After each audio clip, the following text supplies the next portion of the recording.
día de hoy tenemos el privilegio de comenzar una nueva serie de sermones, de las series de sermones favoritas para mí, que son las series relacionadas a la temporada de Navidad. Ya sé que faltan algunas semanas para que llegue diciembre, pero queremos en esta serie de sermones analizar a 7 personajes muy importantes acerca de lo que es la Navidad. Le hemos llamado esta serie de sermones Los Padres de Jesús. Y normalmente los cuentos de ficción empieza con Érase una vez. ¿Están de acuerdo?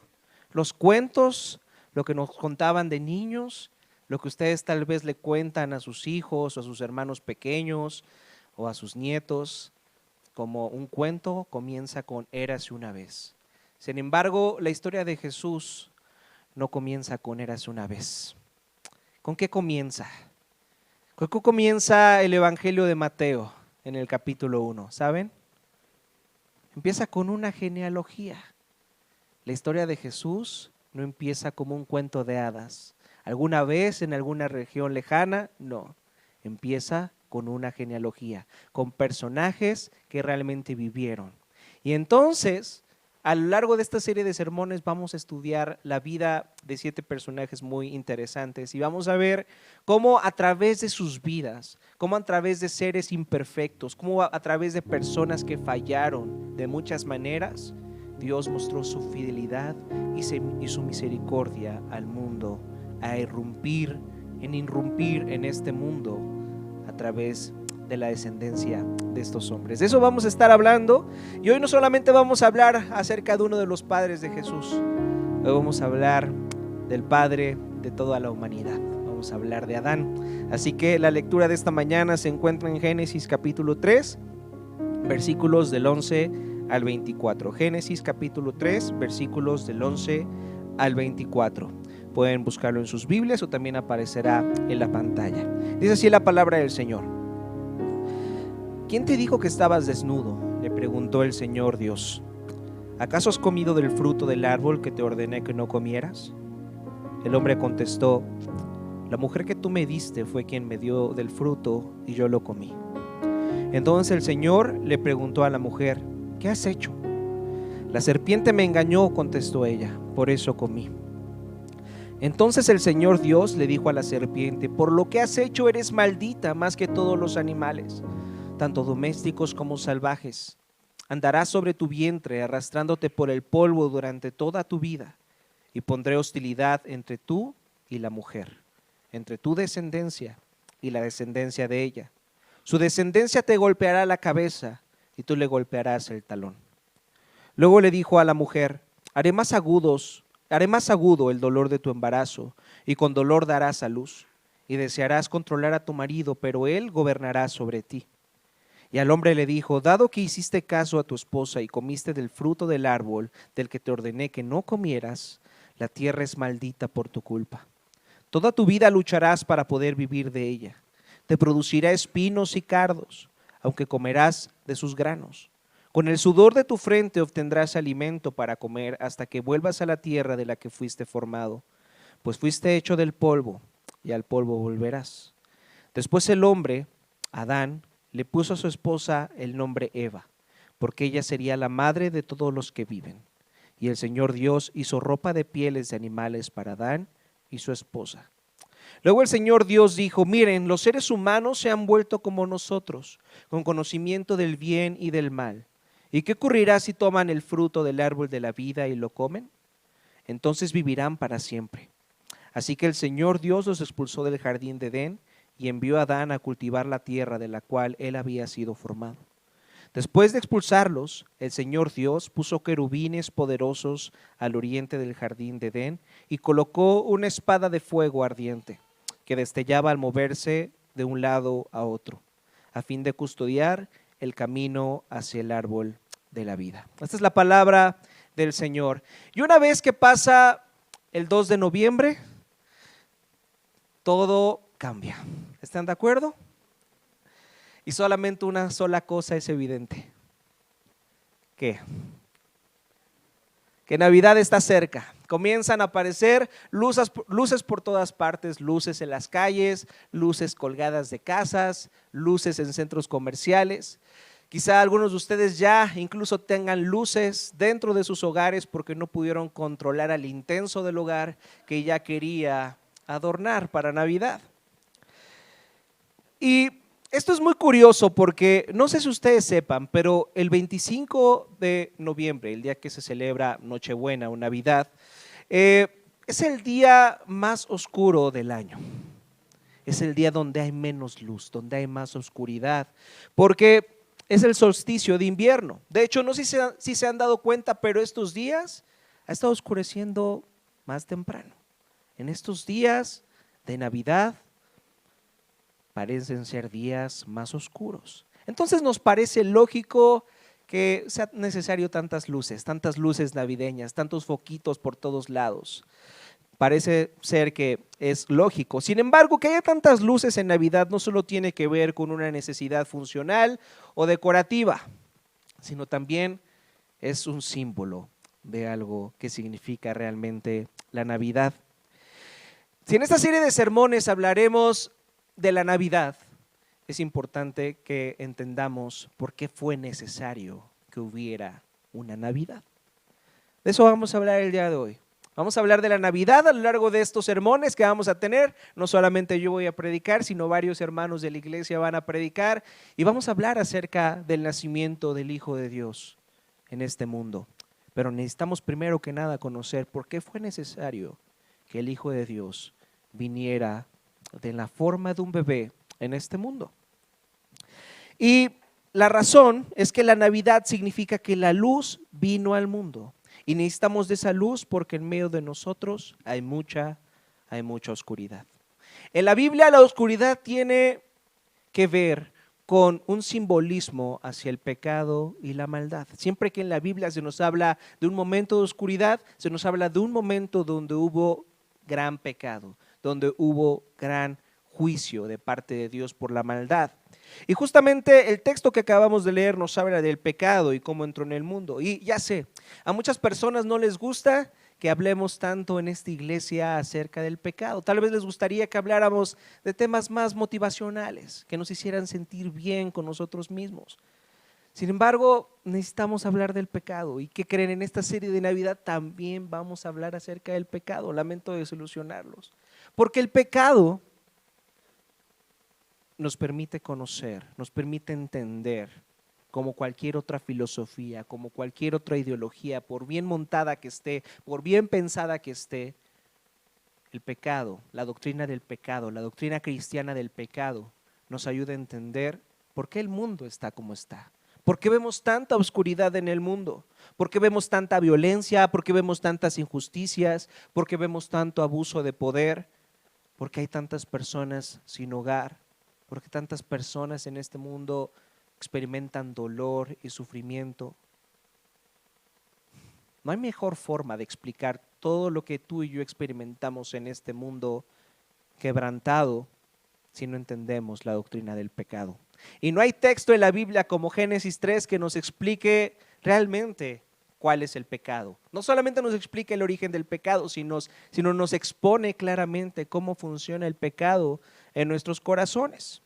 Sin embargo, en medio de todo el caos que significó el primer pecado en el mundo, Dios en esa circunstancia le hace una promesa a Adán, una promesa que le trajo esperanza. A pesar de todo el caos, a pesar de la desobediencia, a pesar de la muerte, la oscuridad y la destrucción, Dios le hace una esperanza a Adán de que habrá luz. Y justamente así se titula el sermón de esta mañana. Adán, una promesa de esperanza. Y estaremos reflexionando en los siguientes 3 puntos. Punto número 1, la razón de esta promesa. Punto número 2, las implicaciones de la promesa.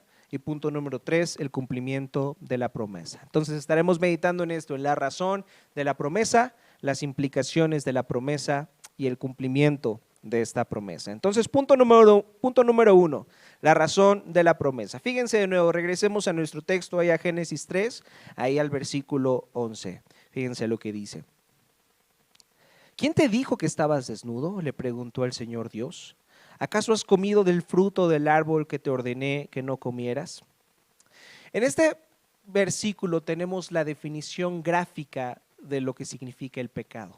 Si se dan cuenta, la Biblia no es como un diccionario. Cuando nos define algo, no es como en el diccionario que dices pecado, pues pecado es esto y esto y aquello. No, la Biblia, para definirnos algo, nos da una ilustración, nos da una imagen para que podamos entender realmente lo que es cualquier concepto. Y aquí Génesis 3 nos da una ilustración clara, una imagen clara de lo que es el pecado para que tú y yo lo podamos entender. Y ya sé que todos han escuchado, al menos por accidente, lo que pasó en esta historia. Así que todos conocemos que Adán y Eva estaban en un precioso jardín donde podían hacer lo que ellos quisieran. ¿Están de acuerdo? Ellos estaban en un precioso jardín donde tenían a su mano cualquier cosa. Toda la creación estaba dispuesta a ellos. Bueno, casi toda. Había una sola cosa que no podían hacer. ¿Saben qué era? ¿Recuerdan cuál fue el único mandamiento que les dio Dios a Adán y Eva? ¿Cuál era? Que no debían de comer de un árbol. Podían comer de otros árboles, ¿están de acuerdo? Pero solamente de uno no podían comer. ¿Por qué no podían comer de ese fruto? ¿Por qué no podían comer de ese árbol? ¿Por qué? Porque era el árbol del bien y del mal, ¿ok? ¿Y eso qué? ¿Qué significa eso? Fíjense, algunas personas han filosofado que había un poder especial en ese fruto, que Dios no quería que Adán y Eva poseyeran ese poder y por eso no podían comer de ese fruto, porque Dios no quería darles ese poder especial. Seguramente también Adán y Eva se preguntaron en ese momento, oye, ¿por qué podemos comer de todos los frutos y de este no?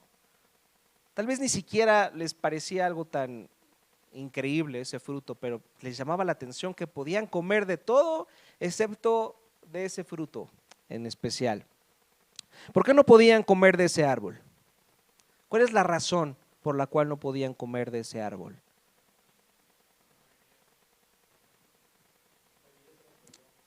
Porque Dios se los prohibió, exactamente. La razón por la que Adán y Eva no podían comer de ese árbol es porque Dios se los ordenó. Simplemente por eso. Ese fruto no tenía algún veneno, ese fruto no tenía ningún poder mágico especial, simplemente ellos no podían comer de él por el hecho de que Dios lo ordenó.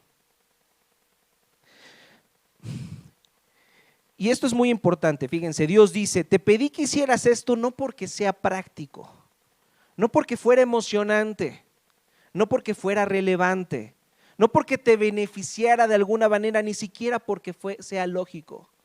Simplemente te estoy pidiendo esto porque yo soy Dios y tú no. Quiero que hagas algo no para tu beneficio, sino para el mío. Quiero que hagas algo simplemente por el hecho de que soy Dios y tú no. Esa es toda la magia.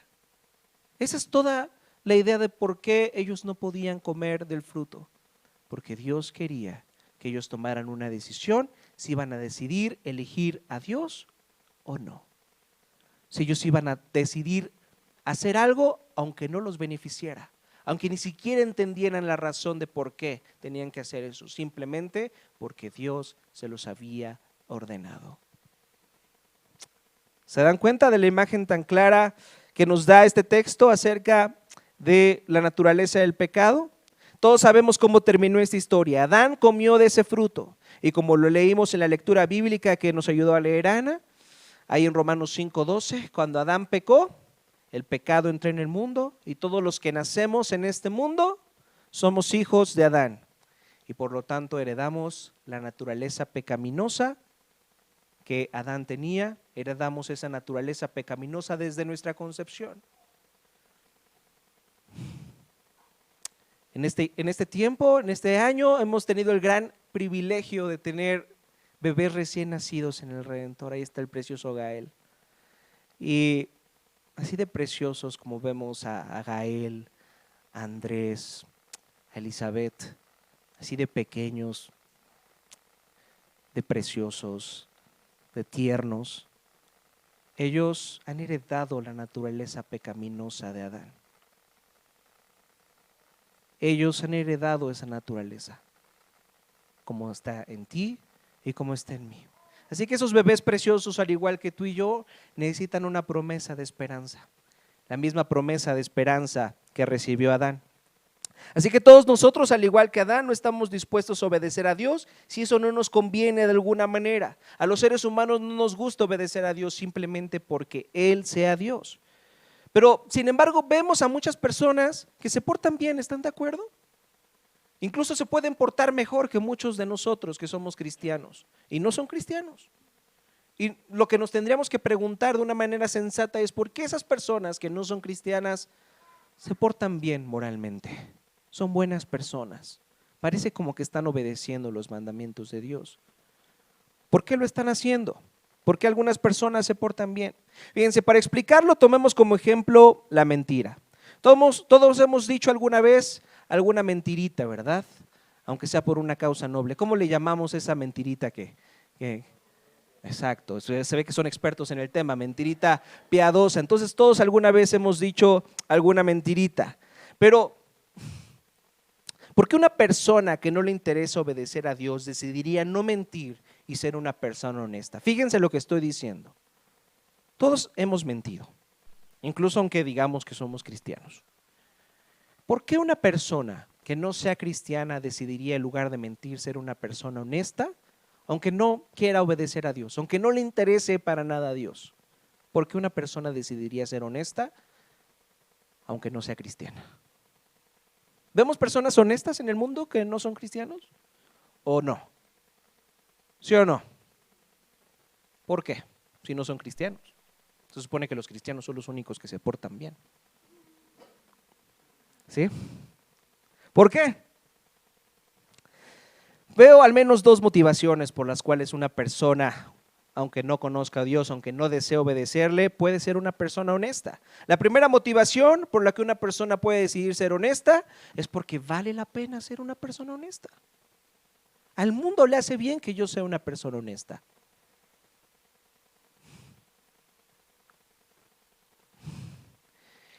Y si miento, es posible que las cosas salgan mal. Si miento, es posible que me cachen. Entonces no quiero ser esa persona. Prefiero hacer las cosas bien. Eso de alguna manera me traerá algún beneficio. ¿Cuál es la motivación detrás de esto que estoy diciendo por la cual una persona podría decidir ser honesta? ¿Cuál es la motivación? El miedo. ¿Están de acuerdo? El miedo. El miedo a que las cosas salgan mal, el miedo a que las cosas se salgan de control, el miedo a que otras personas me descubran y sepan que dije una mentira, que soy un mentiroso. Entonces, ¿soy una persona honesta? Por miedo a la que otras personas puedan pensar acerca de mí. ¿Les parece bien? ¿Cuál sería una segunda motivación? ¿Qué les parece esto? Es que yo no soy como esas personas. Ellos son unos mentirosos, pero yo no. Yo sí soy una persona educada, yo estudié una carrera profesional, yo soy una persona exitosa, yo soy superior a ellos.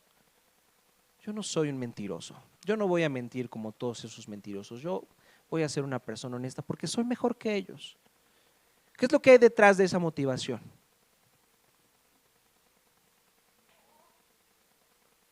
El orgullo. ¿Están de acuerdo? Entonces tenemos dos motivaciones que no son para nada cristianas, por la cual una persona puede obedecer, por lo cual una persona puede ser una buena persona, una persona moral, por miedo o por orgullo. El miedo es no quiero enfrentar las consecuencias y el orgullo es yo soy superior a los demás. Sin embargo, estas dos motivaciones para obedecer son pecaminosas. ¿Por qué? ¿Por qué estas dos motivaciones para obedecer son pecaminosas? Si al final y al cabo están obedeciendo, al final y al cabo están siendo personas honestas. ¿Por qué esto es pecado? Porque una persona que se porta bien podría estar pecando aún portándose bien. Fíjense lo que estoy diciendo. ¿Por qué una persona que aún está siendo una buena persona, está haciendo buenas cosas, está sirviendo a otras personas, está beneficiando a otras personas, puede estar haciéndolo de una manera pecaminosa? ¿Por qué? ¿Por qué?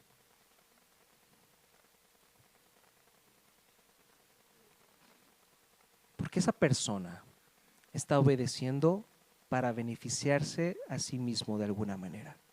Esa persona está decidiendo ser una buena persona para su gloria y no para la gloria de Dios. Esa es la razón. Eso es lo que diferencia el pecado. El pecado no diferencia únicamente si haces cosas buenas o haces cosas malas, sino el pecado son las motivaciones por las cuales decidimos hacer algo bueno o algo malo. Y nuestras motivaciones pueden ser motivaciones pecaminosas, motivaciones que estén centradas en nosotros mismos, en lo que nos conviene, en lo que nosotros queremos, en lo que queremos que las otras personas piensen acerca de nosotros. ¿Están de acuerdo? Y esto es justamente lo que le pasó a Adán en Edén. Él no encontró ningún beneficio en no comer del fruto. Dios, si ese fruto no me hace daño o no me afecta, entonces me tienes que dar una muy buena razón por la cual yo no coma de ese fruto. Simplemente porque tú me lo pides, no me parece algo que valga la pena no hacer. Parecía que no había ningún beneficio en comer del árbol y por otro lado la serpiente les había dado muchas buenas razones para comer de él. ¿Están de acuerdo? ¿Qué dice ahí el versículo 5? ¿Recuerdan cómo la serpiente los tentó? Ahí en Génesis 3, versículo 5, fíjense lo que dice. Dice, Dios sabe que en cuanto coman del fruto se les abrirán los ojos y serán como Dios, con el conocimiento del bien y del mal. ¿Qué fue? ¿Cómo fue la manera en que la serpiente tentó a Adán y a Eva? ¿Qué fue lo que les prometió? Que serían como Dios. Y si continúa leyendo, ahí dice que como que no habían notado mucho ese fruto, pero en el momento que escucharon estas palabras, ¡wow! Lo vieron codiciable para sus ojos, se les antojó, dijo, lo necesito ser como Dios. Entonces esta es la definición del pecado. La definición del pecado es hacer cualquier cosa para nuestra gloria, en lugar de para la gloria de Dios. La definición del pecado es querer arrebatarle la gloria a Dios y nosotros tomar su lugar. Eso es lo que querían Adán y Eva, ¿estaban de acuerdo? Esa fue la forma en la que las tentó la serpiente. Ustedes van a ser como Dios. ¿No es eso lo que queremos? ¿No es eso lo que queremos? Gobernar para nuestras vidas, hacer lo que queremos sin que nadie se interponga, sin que nadie nos diga qué hacer. ¿No ese es el reflejo de la realidad de todo el mal que vemos en el mundo? El miedo y el orgullo. ¿No detrás de cada acción horrible que vemos en el mundo hay detrás orgullo? ¿Hay detrás miedo? ¿Se dan cuenta cómo la doctrina del pecado nos permite entender mejor el mundo en el que vivimos? La definición del pecado es dejar de confiar en Dios, es decir, yo quiero lo mejor para mi vida, Dios, y tú no. Tú me estás restringiendo, tú no quieres que sea como tú. Tú no quieres dejarme probar las mieles de este mundo, Dios. Tú no quieres lo mejor para mí y yo sí. Ese es el origen del pecado, dejar de confiar en Dios. Y cada vez que tú y yo tomamos la decisión de pecar, tomamos esta decisión en nuestro corazón. En decidir confiar en Dios o no confiar en Él. Y la razón por la que tú y yo decidimos no confiar en Dios es porque en el fondo pensamos que nosotros sabemos mejor lo que es para nosotros que Él. Eso fue lo que pensó Adán. Tú me estás restringiendo de algo, Dios, pero yo sé lo que es bueno para mi vida y voy a comer de ese fruto. Dios deseaba que Adán le obedeciera al ver su generosidad y su amor por él. Pero en ese momento su corazón decidió rechazar la gloria de Dios y eligió la suya. Y fue así como el pecado entró en nuestras vidas. Fue así como el miedo y el orgullo entraron en el mundo. Esta es la razón por la que Dios tiene que hacer una promesa de esperanza con la humanidad, porque la humanidad está en la oscuridad. La humanidad está rodeada de miedo, de orgullo, de vergüenza. Y tú y yo no podemos salir de esa condición, al menos que Dios haga algo. Y entonces Él viene al mundo y ¿qué hace con Adán? Lo busca, ¿Están de acuerdo? Después de que Adán pecó, ¿qué hizo? Se escondió. Y Dios bajó y dijo, ¿dónde estás? Tengo algo que decirte. Esto no se va a quedar así. Sí, tienes que escuchar algunas cosas difíciles, pero después tengo que darte una buena noticia, una promesa de esperanza. Vamos al punto número 2, las implicaciones de la promesa. Ahora, antes de hablar de las implicaciones de la promesa, me gustaría hablar rápidamente de las implicaciones que el pecado ha traído en nuestras vidas. Vea lo que dice ahí el versículo 12 de Génesis 3. Dice, el hombre contestó, la mujer que tú me diste fue quien me dio del fruto y yo lo comí. Entonces el Señor Dios le preguntó a la mujer, ¿qué has hecho? La serpiente me engañó, contestó ella, por eso comí. Fíjense, algo muy importante que nos dice el capítulo 3 de Génesis es que absolutamente todos los problemas que hay en el mundo son causados por el pecado. Que todas las dimensiones de nuestra humanidad, todas las relaciones que tú y yo tenemos están quebrantadas de alguna o de otra manera por el pecado que hay en el mundo. Por ejemplo, algo que fue afectado por nuestro pecado son los roles de género. ¿Están de acuerdo?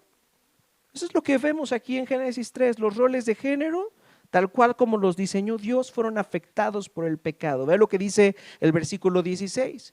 Luego le dijo a la mujer, haré más agudo el dolor de tu embarazo y con dolor darás a luz y desearás controlar a tu marido, pero él gobernará sobre ti.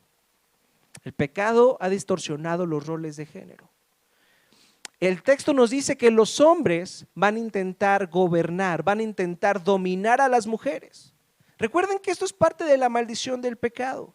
Los hombres necesitarán sentirse bien consigo mismos debido al vacío que el pecado les hace sentir y intentarán llenar ese vacío a través de idolatrar el poder, a través de idolatrar el control en las relaciones que tienen, también con las mujeres.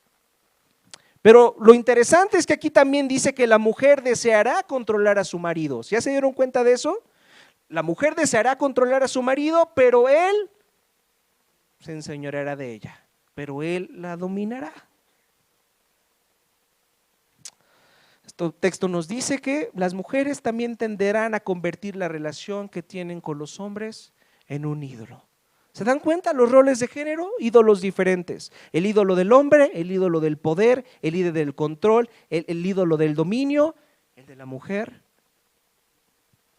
El pensar que no está completa y que no tiene sentido su vida si no tiene un hombre que la ame.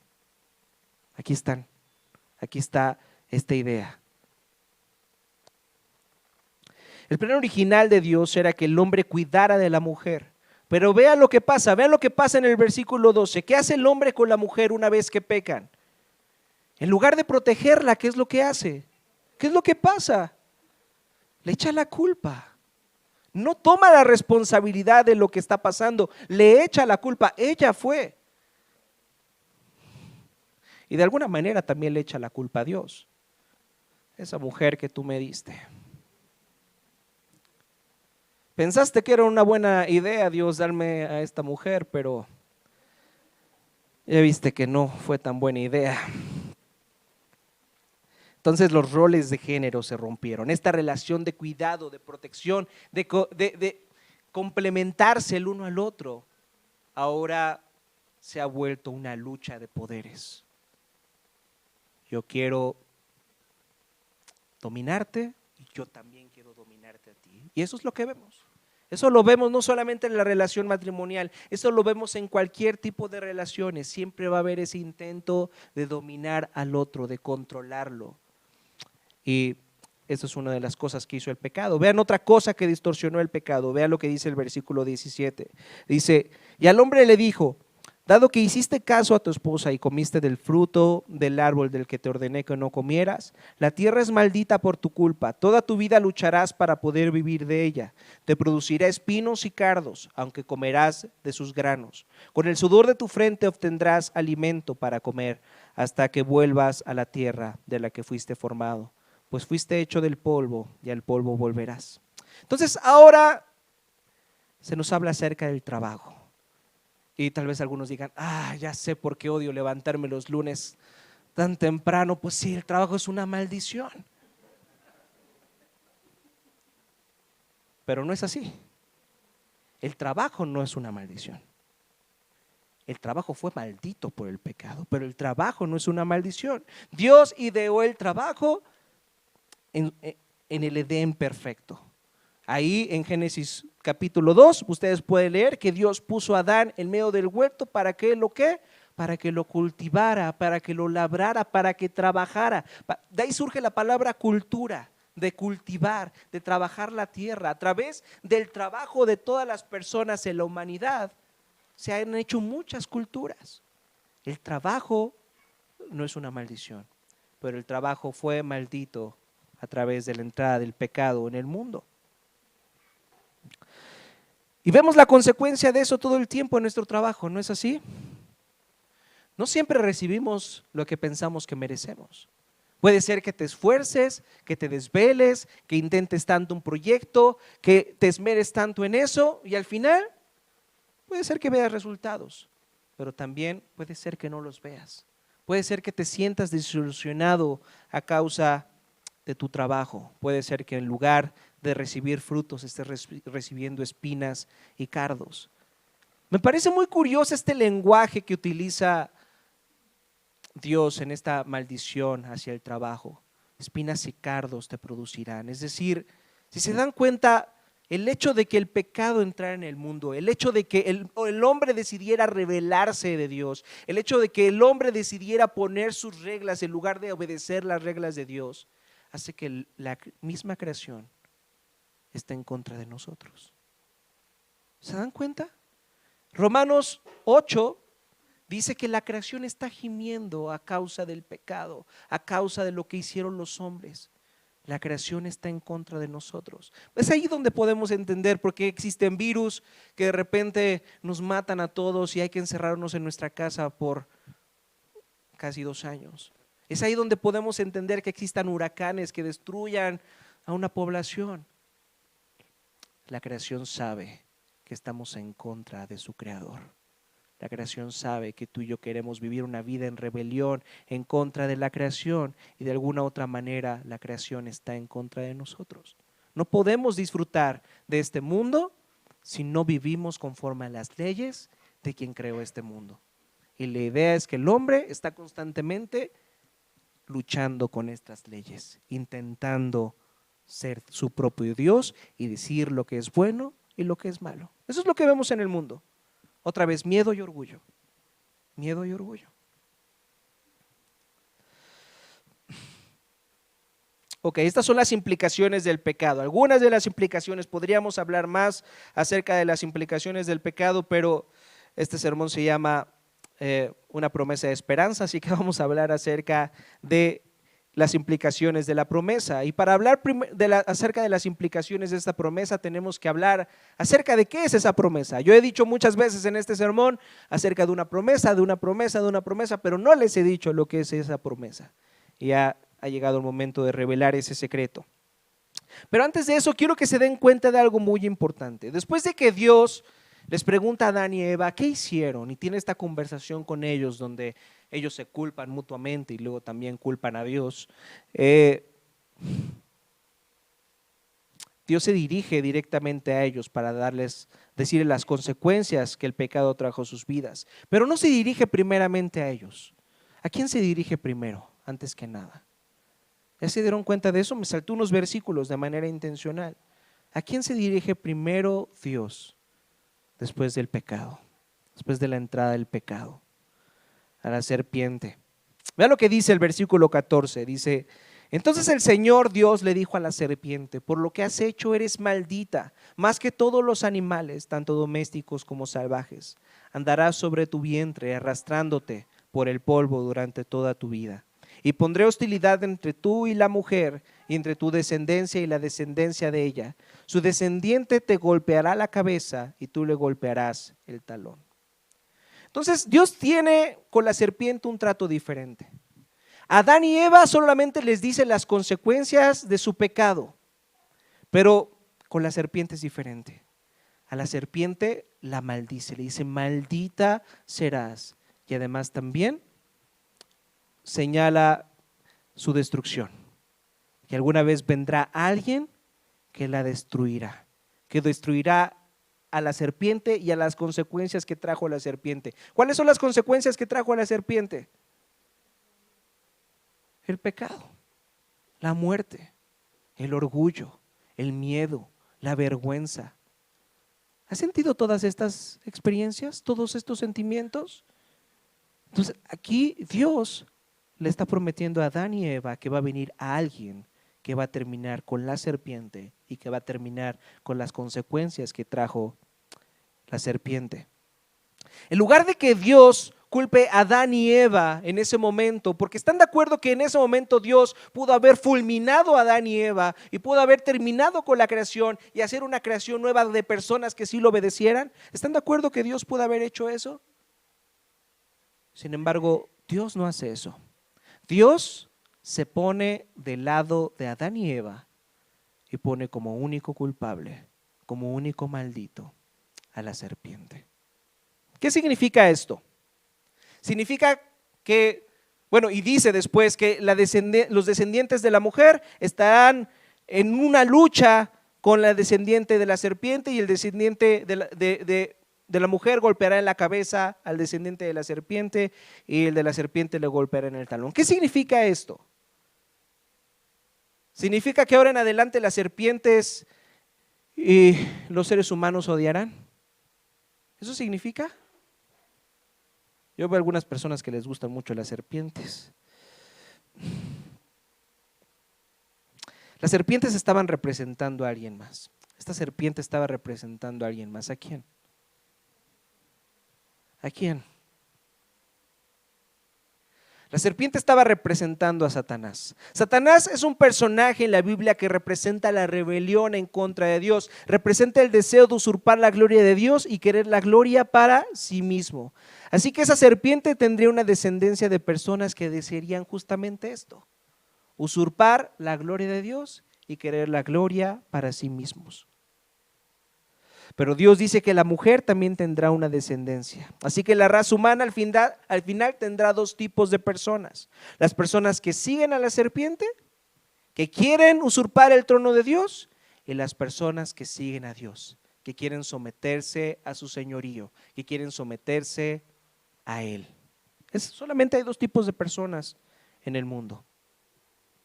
Pero de esos descendientes de la mujer vendría uno que sería capaz de aplastar la cabeza de la serpiente para terminar con las consecuencias que trajo la serpiente, el pecado y la muerte. Pero en consecuencia la serpiente le heriría el talón. Es decir, este descendiente de la mujer lograría vencer a Satanás, pero a través de un gran sacrificio. Ese descendiente de la mujer sería herido, gravemente herido. Fíjense, este versículo, a Génesis 3:15, se le conoce como el protoevangelio. ¿Habían escuchado alguna vez eso? El protoevangelio. Y en palabras menos domingueras, la palabra protoevangelio significa un adelanto de lo que es el evangelio, una muestra, un pequeño pincelazo de lo que será el evangelio. ¿Y qué es el evangelio? La palabra evangelio significa buenas noticias. Y las buenas noticias son que aunque Adán y Eva merecían morir físicamente ese día, Dios se puso de su parte y les prometió que un día enviaría a alguien que cumpliera lo que ellos no cumplieron, que obedecieran a Dios cuando ellos no pudieron. Y a pesar de que esa persona obedecería a Dios, tendría que experimentar un gran sufrimiento. El protoevangelio. Dios da a conocer su plan de redención desde Génesis 3. ¿Se dan cuenta de eso? Desde el tercer capítulo del primer libro de la Biblia, Dios nos presenta cómo iba a salvarnos a ti y a mí, cómo Él iba a traer solución, una promesa de esperanza a ti y a mí. Y hay algo que me parece muy interesante de este texto. Me gustaría que leyéramos ¿qué fue lo que hizo Adán después de escuchar esta promesa de Dios? Vean lo que dice el versículo 20 ahí de Génesis 3. Dice, después el hombre, Adán, le puso a su esposa el nombre Eva, porque ella sería la madre de todos los que viven. ¿Por qué Adán le puso ese nombre a Eva? ¿No le acababa de decir Dios que del polvo había sido tomado y al polvo volvería? ¿Por qué le pone Eva, la madre de los que viven? ¿Por qué? Porque en ese momento Adán entendió esta promesa de esperanza. Adán entendió que a pesar de que él y Eva morirían físicamente, todo aquel que pusiera su esperanza, su fe, su confianza en esta promesa de Dios, en este protoevangelio, viviría para siempre. Sería un viviente. Aunque físicamente moriría, su espíritu no moriría y viviría para siempre. En ese momento Adán creyó en la promesa de Dios de redención y eso le trajo esperanza. Sabía que todos los que creyeran en esa promesa, aunque murieran físicamente, vivirían. Lo que me lleva a nuestro último punto, punto número 3, el cumplimiento de la promesa. Fíjense lo que dice el versículo 22. Dice: luego el Señor Dios dijo: miren, los seres humanos se han vuelto como nosotros, con conocimiento del bien y del mal. ¿Y qué ocurrirá si toman el fruto del árbol y de la vida y lo comen? Entonces vivirán para siempre. Así que el Señor Dios los expulsó del jardín de Edén y envió a Adán a cultivar la tierra de la cual él había sido formado. Después de expulsarlos, el Señor Dios puso querubines poderosos al oriente del jardín de Edén y colocó una espada de fuego ardiente que destellaba al moverse de un lado a otro, a fin de custodiar el camino hacia el árbol de la vida. Entonces, en el punto número 1 hablamos de cómo el pecado entró en el mundo y cómo cuando el pecado entró en el mundo, entró la vergüenza, entró el miedo y entró el orgullo. Y tal vez tú, al igual que yo, hemos visto nuestras vidas dirigidas por el orgullo. Hemos visto nuestras vidas dirigidas por el miedo. Y tal vez al ver tu vida en pecado, tal vez al ver todas tus derrotas, al ver cómo tú deseas hacer las cosas para tu beneficio en lugar de hacer las cosas para la gloria de Dios, tal vez digas: no soy digno de acercarme a Dios. Tal vez te sientas de la misma manera que Adán y Eva se sintieron después de pecar en el jardín del Edén. ¿Qué fue lo que hicieron Adán y Eva después de pecar? El versículo 10 dice que se ocultaron de Dios, se escondieron de Dios. ¿No nos pasa eso cuando pecamos? ¿Que queremos escondernos de Dios? ¿Les ha pasado que cuando pecan se sienten indignos de orar? ¿Cómo voy a abrir mi Biblia si acabo de hacer esto? De alguna manera pensamos que al pecar Dios no quiere estar cerca de nosotros. Nos sentimos hipócritas delante de Él. ¿Cómo me voy a acercar a ti, Dios, si ve todo lo que estoy haciendo? ¿Cómo me voy a acercar así? Así solemos actuar nosotros cuando pecamos. Nos alejamos de Dios porque nos sentimos desnudos delante de Él. No queremos que vea nuestra vergüenza. Pero lo hermoso es lo que Dios hace. A pesar de que tú y yo nos ocultamos, Dios descendió al huerto del Edén y buscó a Adán. Fíjense, nosotros pensamos que cuando pecamos, Dios quiere estar alejado de nosotros. Pero ¿qué es lo que pasa en la historia de Génesis 3? Cuando pecamos, Dios se acerca a nosotros. Dios nos busca y quiere reconciliarse con nosotros. Eso es lo que vemos, a pesar de nuestros pecados. Así que como Dios descendió en Edén a buscar a Adán, años más tarde Dios mismo se haría un hombre como tú y como yo. Ya no descendería a un huerto perfecto, sino que descendió a un pesebre. Y ese pesebre nos anunció que a pesar de nuestro pecado, Dios quiere acercarse a nosotros, Dios quiere buscarnos a nosotros y Dios quiere solucionar el problema que la serpiente trajo al mundo. Fíjense lo que dice Mateo capítulo 1, versículo 20. Dice: José, hijo de David, le dijo el ángel, no tengas miedo de recibir a María por esposa, porque el niño que lleva dentro de ella fue concebido por el Espíritu Santo, y tendrá un hijo, y lo llamarás Jesús. ¿Por qué qué? Porque él salvará a su pueblo de todos sus pecados. ¿Se dan cuenta? Mateo 1:20 es el cumplimiento de Génesis 3:15. Cristo es esa simiente de la mujer que vendría a terminar con lo que hizo la serpiente y las consecuencias. Sin embargo, él tuvo que experimentar un gran sufrimiento, tuvo que ir a la cruz, tuvo que experimentar la muerte de cruz. ¿Se acuerdan de la espada de fuego ardiente que Dios puso en el Edén? Porque no solamente había un árbol de la ciencia del bien y del mal, había otro árbol del que ellos sí podían comer y del cual no decidieron comer. ¿Se acuerdan cuál era ese árbol? El árbol de la vida. Y entonces, después de pecar, Dios tiene una conversación en Trinidad y dice, el hombre es como nosotros, conoce el bien y el mal. No podemos dejar que tome del árbol de la vida y viva para siempre, así siendo un pecador. Entonces pusieron una espada ardiente que limitaba el acceso al árbol de la vida. ¿Saben quién tomó esa espada ardiente? ¿Saben quién estuvo dispuesto a recibir ese castigo, esa herida, para que el día de hoy tú y yo pudiéramos tener entrada al árbol de la vida? Cristo. Cristo, ese bebé que nació en Belén, decidió recibir el castigo de Dios. Sacrificó su vida para que tú y yo podamos vivir para siempre, aunque moramos físicamente en esta vida. Es la misma promesa la que creyó Adán cuando le puso por nombre a su esposa Eva, la madre de los vivientes. Y de la misma manera en que Adán creyó en esa promesa y entonces